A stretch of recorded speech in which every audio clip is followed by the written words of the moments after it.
Շատ խոսվում է թոշակների եւ թոշակառուների մասին։ Հարգելի գործընկերներ, 2025 թվականի հունվարի 1-ից թոշակառուների եւ նպաստ հաշմանդամության թոշակ ստացողները, եկեք պայմանական, որ շատ երկար տերմինաբանություն չօգտագործեմ, թոշակները ավելանում են։ Պարզապես մենք, այո, նաև հասկանում ենք կառավարելը կա եւ կառավարումը ունի նրբություններ եւ մենք էլ սովորում ենք ավելի արդյունավետ կառավարել։ Մենք ինչ ենք ասում ենք լավ, թոշակառուների թոշակ ամսական 11,000 դրամով 11,000 դրամով կամ 10,400 դրամով ավելացնենք, ինչ անելու թոշակառուն։ Այդ գումարը ինչ անելու, ինչի վրա ծախսելու։ Մեր հետազոտությունը ցույց է տալիս, խոսքես դեպքում 65+ տարեկան թոշակառուների մասին է։ Մեր հետազոտությունը ցույց է տալիս, որ մարդկանց առաջնային ծախսը առողջապահությունն է։ Հիմա հետևաբար ինչի մենք մարդկանց տանք այդ փողը, որ ինքը չիմանա, թե ինչպես այդ փողը արդյունավետ օգտագործի իր առողջապահության վրա։ Գնա դեղատուն այլ բան գնի, քան պետքա գնի, գնա ստանա այն բուժծառայությունը, քան պետքա ստանա։ Մենք այդ 10,000 դրամը դնում ենք առողջապահության ապահովագրության մեջ, ստեղծում ենք համակարգ, որտեղ ինքը ստանալու է մեծ հավանականության, ոչ թե 10,000, այլ գուցե 20, գուցե 30, գուցե 40, գուցե 50,000, գուցե 100,000, գուցե 500,000 դրամի ծառայություն։ Եվ եթե այս ծառայությունների թվերը գումարենք իրար, մենք երբ որ ուզում ենք հաշվել, թե Հայաստանում թոշակառուների բանը թոշակը այդ առումով ծախսը ինչքան է, մենք տարվա կտրվածքով այդ առողջապահական մատուցված փաստացի ծառայությունների գինը պետքա տարածենք այդ ամեն ինչի վրա, պետպատվերի վրա ավելացածը։ Որովհետև շատ է գնում, դուք ես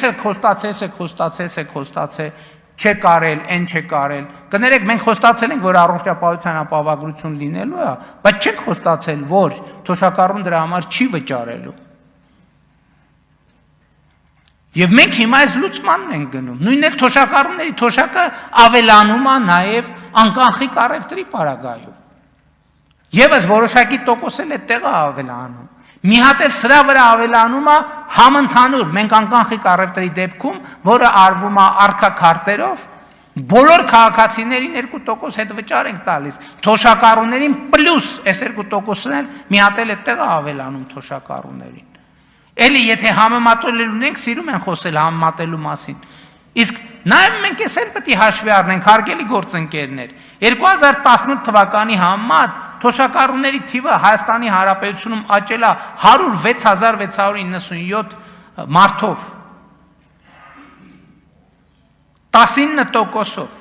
Ընդ որում, ես ուզում եմ, ինչի եմ գոհ նաև մեր աշխատանքից, որտեղ 2018 թվականի հունվարին Հայաստանի Հանրապետությունում թոշակառուների թիվը ավելի է եղել, քան աշխատողների թիվը։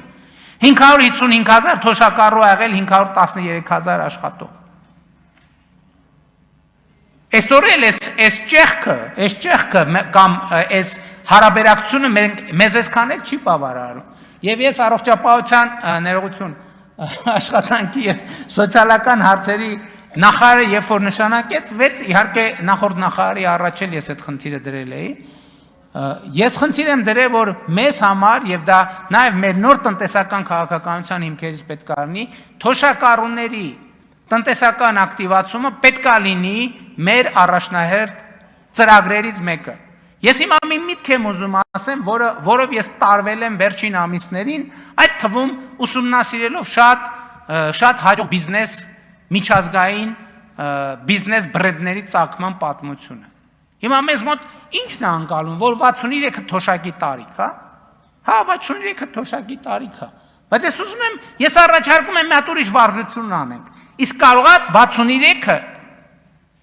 փոքր եւ միջին բիզնես դնելու լավագույն տարիքն է։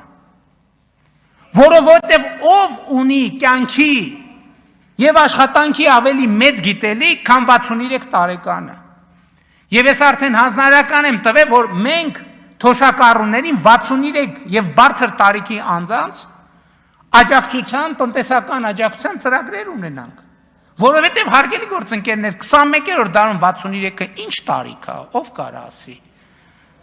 65-ը ինչ տարիք է, 70-ը ինչ տարիք է, 75-ը ինչ տարիք է։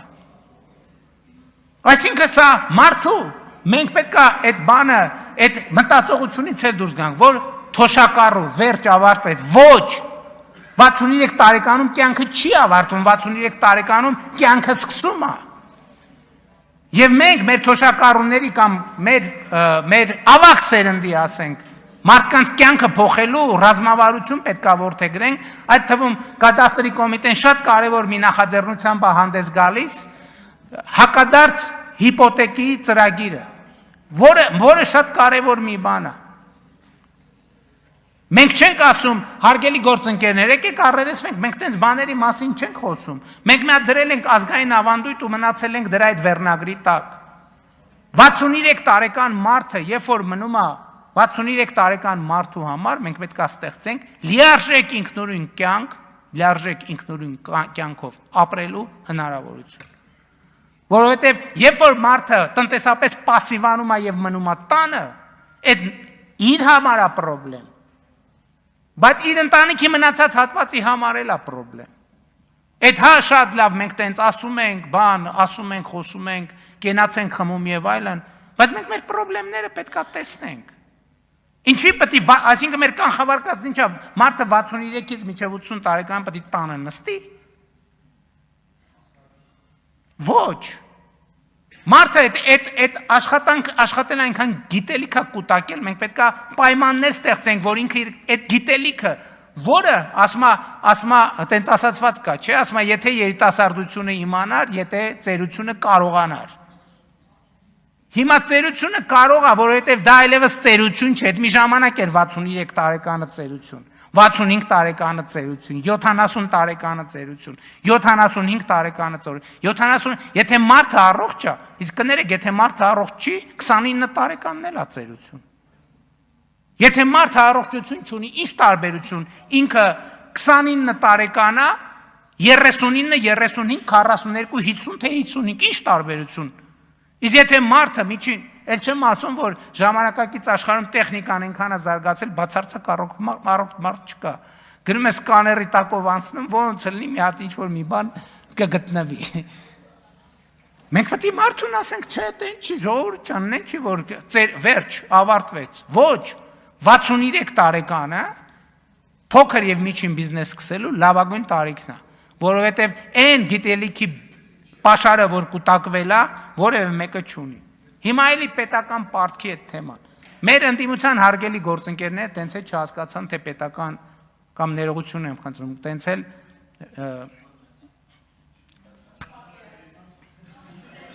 մի խանգարեք։ Լավ, տենց էլ ճիշտ չհասկացան,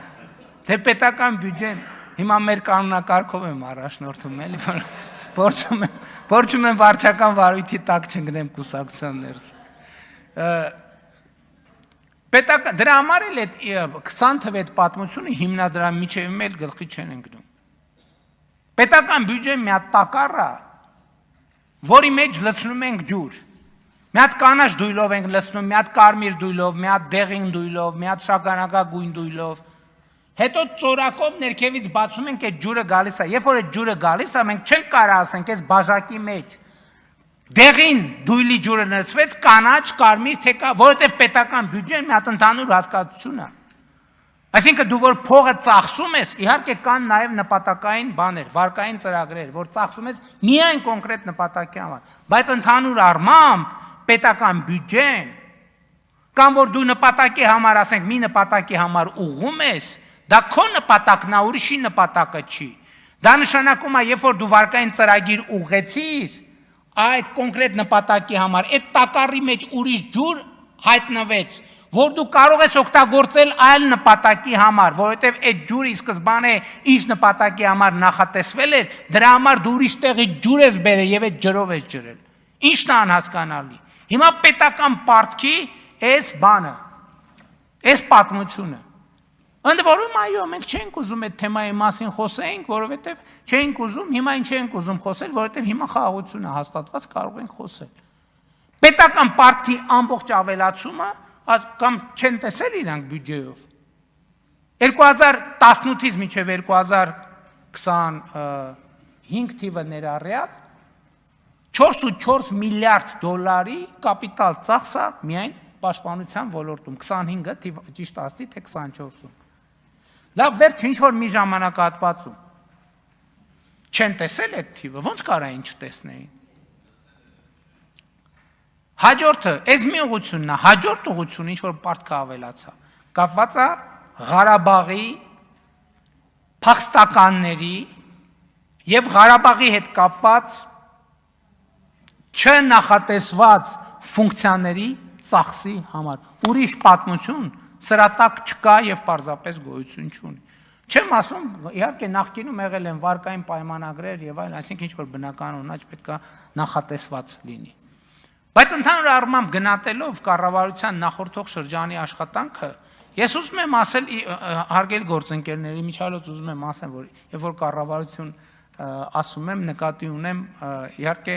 ներառյալ քաղաքական մեծամասնության, խորհրդարանական մեծամասնությունը, որովհետև պարզ է, որ առանց խորհրդարանական աջակցության կառավարությունը չի կարող աշխատել։ Քաղաքական մեծամասնության աշխատանքը ես ուզում եմ ասել, որ ես լավ եմ գնահատում մեր աշխատանքը։